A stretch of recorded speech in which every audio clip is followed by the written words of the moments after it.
এই লকেটটা কার? এই এপিসোডের লিংকটি পেতে ভিডিওটিতে লাইক দিয়ে সম্পূর্ণ ভিডিও দেখতে থাকুন। পরমার মা এবার লকেটের সাহায্যে জানতে পারে পরমা তার নিজের মেয়ে নয়, সুদীপা ও পরমা একে অপরের যমজ বোন। পরমার মা তার হাজবেন্ডের কাছে জানতে পারে তার যখন ডেলিভারি হয়েছিল বাচ্চাটা মারা গেছে, আর তাকে বাঁচানোর জন্য পরমার বাবা পরমাকে এতিমখানা থেকে তার কোলে নিয়ে এসে দিয়েছে। এই কথা শোনা মাত্রই পরমার মা কথাটা কোনোভাবে বিশ্বাস করতে পারে না, সঙ্গে সঙ্গে জ্ঞান হারিয়ে মাটিতে পড়ে যায়। পরমার বাবা ভয় পেয়ে তাকে হসপিটালে অ্যাডমিট করে।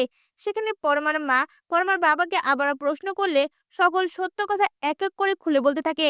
সেখান থেকে জানতে পারে সুদীপা ও পরমা একে অপরের যমজ বোন।